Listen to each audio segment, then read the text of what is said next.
High প্রিয় শিক্ষার্থী বন্ধুরা, আসসালামু আলাইকুম। আশা করি সবাই ভালো আছেন। আজকে আপনাদের সামনে আলোচনা করব একটি খুবই গুরুত্বপূর্ণ টপিকস নিয়ে। আজকের আলোচনার আলোচ্য বিষয় হচ্ছে ফিনান্সিয়াল ম্যানেজমেন্ট এর দ্বিতীয় অধ্যায় হতে পিভিপি নির্ণয়। আমার অনলাইন ক্লাসগুলো সবার আগে পাওয়ার জন্য আমার চ্যানেলকে সাবস্ক্রাইব করুন, লাইক করুন, বেশি বেশি শেয়ার করুন। Let's go. Canvas Limited considering two mutual exclusive projects, Project A and Project B.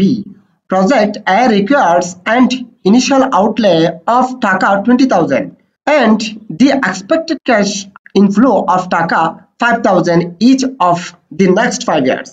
Project B requires an initial outlay of Taka 25,000 and has an expected cash inflows of Taka 6,500 for each of the next 5 years. Use payback period method. Which project do you recommend for the company? অর্থাৎ canvas limited দুটি সম্পর্কযুক্ত project নিয়ে চিন্তা করতেছে। একটি হচ্ছে project এ, অপরটি হচ্ছে প্রজেক্ট বি। প্রজেক্ট এতে সর্বপ্রথমে বিনিয়োগ করতে হবে 20,000 টাকা এবং 5 বছর পর্যন্ত ধারাবাহিকভাবে ইনফ্লো হবে 5,000 টাকা করে। এরপর হচ্ছে প্রজেক্ট বি। প্রজেক্ট বিতে বিনিয়োগ করতে হবে 25,000 টাকা, প্রতি বছর 6,500 টাকা করে 5 বছর পাওয়া যাবে। এই তথ্যের উপর ভিত্তি করে পেব্যাক পিরিয়ড মেথড ব্যবহার করে কোন প্রজেক্টটি কোম্পানির জন্য গ্রহণযোগ্য সেটি নির্ণয় করতে বলেছে। পেব্যাক পিরিয়ড মানে হচ্ছে আপনি যে টাকাটি বিনিয়োগ করেছেন সেই টাকাটি কত বছরের মধ্যে পুনরায় ফিরে আসবে।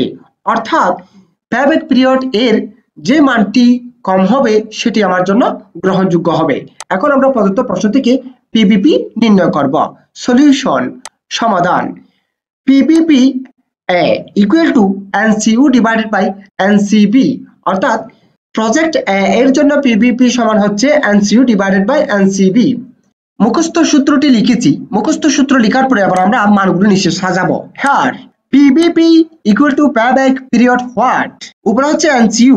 এনসিইউ মানে হচ্ছে net cash outlay or investment, অর্থাৎ প্রারম্ভিক বিনিয়োগের পরিমাণ হচ্ছে 20,000 টাকা প্রজেক্ট এতে। এরপর হচ্ছে প্রতি বছরে ক্যাশ ইনফ্লো হবে কত টাকা? 5,000 টাকা করে। এটি লিখেছি এনসিবি সমান নেট ক্যাশ বেনিফিট 5,000। মানগুলো সাজিয়েছি, এবার আমরা সূত্র বসাই। এনসিও মানে হচ্ছে 20,000 টাকা, এনসিবি মানে হচ্ছে 5,000 টাকা। 20,000 টাকাকে 5,000 টাকা দিয়ে ভাগ করলে হয় 4 ইয়ার্স, অর্থাৎ প্রজেক্ট এতে 4 বছরের মধ্যে বিনিয়োগকৃত টাকাগুলো ফেরত আসবে। এরপর হচ্ছে প্রজেক্ট বি এর জন্য। প্রজেক্ট বি এর জন্য সূত্রটি লিখেছি same PVP B equal to NCU divided by NCB. মুখস্থ সূত্রটি লিখেছি, এবার আমরা মানগুলো সাজাবো।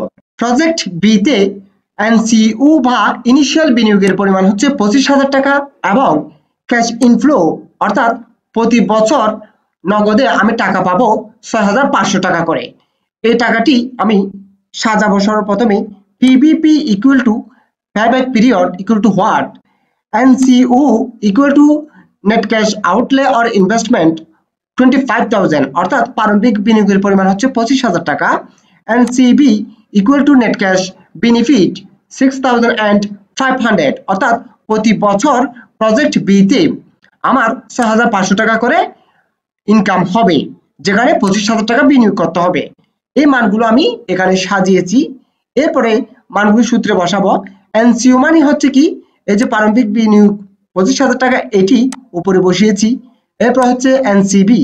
এনসিবি মানে হচ্ছে আমি প্রতি বছর যে টাকাটি পাবো সেটি। প্রতি বছর পাবো কত? 6,500 টাকা করে, যেটা আমি নিচে বসিয়েছি। 25,000 টাকাকে 6,500 টাকা দিয়ে ভাগ করলে হয় 3.85 ইয়ার্স। আমার প্রজেক্ট এর জন্য পিভিপি নির্ণয় করা হয়েছে 4 ইয়ার্স এবং প্রজেক্ট বি এর জন্য পিভিপি নির্ণয় করা হয়েছে 3.85 ইয়ার্স। তাহলে আমাকে প্রদত্ত প্রশ্নে বলেছিল পিভিপি মেথড ব্যবহার করে কোন প্রজেক্টটি কোম্পানির জন্য গ্রহণযোগ্য সেটি দেখাতে বলেছে। আমি প্রথমেই বলেছি পিভিপি এর যে মানটি ছোট হবে সেটি গ্রহণ করব। পিভিপি এর মানের চেয়ে পিভিপি বি এর মানটি ছোট, সেক্ষেত্রে আমরা প্রজেক্ট বি গ্রহণ করব। তার জন্য একটি আমরা মন্তব্য দিব, যেটি লিখেছি comment. as the PVP of project B is less, hence project B is accepted.